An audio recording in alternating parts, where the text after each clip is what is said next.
এবার চোখ রাখছি সোনামুড়ার দিকে। পাগল সন্দেহে কুকুরের হত্যার অভিযোগ তীব্র চাঞ্চল্য। সোনামুড়া থানার শ্রীমন্তপুর পঞ্চায়েত এলাকায় থানায় মামলা, দোষীর শাস্তির দাবি উঠেছে। অভিযোগ রয়েছে পাগল সন্দেহে কুকুর হত্যার অভিযোগ।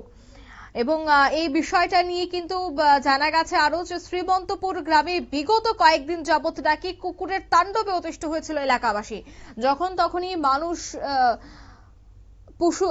পশু যাকে খুশি তাকে কামড়ে দিচ্ছিল কুকুরটি, আর এর খেসারত দিতে হচ্ছিল এলাকার সাধারণ পশুপালকদের। অভিযোগ যে কুকুরের কামড়ে প্রাণ হারায় বেশ কিছু হাঁস, মোরগ, এমনকি ছাগল। ঘটনা কেবলমাত্র একদিনের ঘটনা তেমনটাই কিন্তু নয়, প্রতিনিয়ত এই ধরনের ঘটনা ঘটছে, আর তাতে অতিষ্ঠ হয়ে উঠেছে এবার এলাকাবাসীরা। সংঘবদ্ধভাবে ওই কুকুরটিকে পাগলা কুকুর সন্দেহে মেরে ফেলা হয়, আর তারপরই সৃষ্টি হয় জটিলতা, উত্তেজনা ছড়ায় গ্রামের দুই ওয়ার্ডে।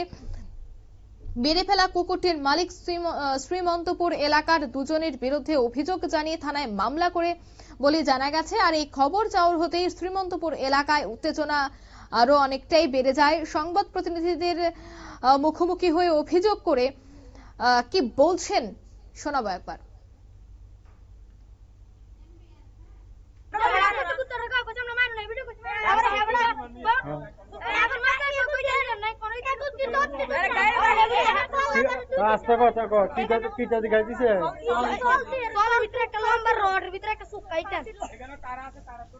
তোরা ভোলাবান মানুষ, তোরা দেখছ টিকা দিঘাই দিছে,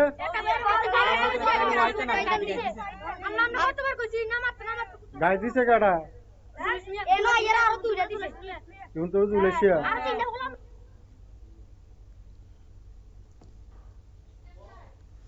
আপনারা শুনলেন ঠিক সেখানকার যারা ছোট ছোট শিশুরা রয়েছে এবং আশপাশের মানুষজন রয়েছে তারা কিন্তু এই বিষয়টায় তীব্র ক্ষোভ উগরে দিচ্ছে।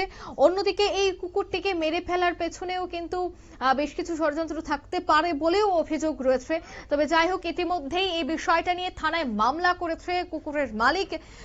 এবার প্রশ্ন হচ্ছে, যদি কুকুরটি কোনো মালিক থেকে থাকে তবে এতদিন কেন সেই কুকুরটিকে বাড়িতে বেঁধে রাখা হয়নি? কেন কুকুরটি প্রতিনিয়তই এইভাবে হামলা চালাচ্ছিল, কিন্তু সে জায়গায় মালিকের কোনো হেলদোল ছিল না? অন্যদিকে আইন হাতে নেওয়া কোনোভাবেই উচিত নয়, কিন্তু সেই জায়গায় একটি কুকুরকে পিটিয়ে মারা তাও কিন্তু আইনের চোখে ভালো নয়।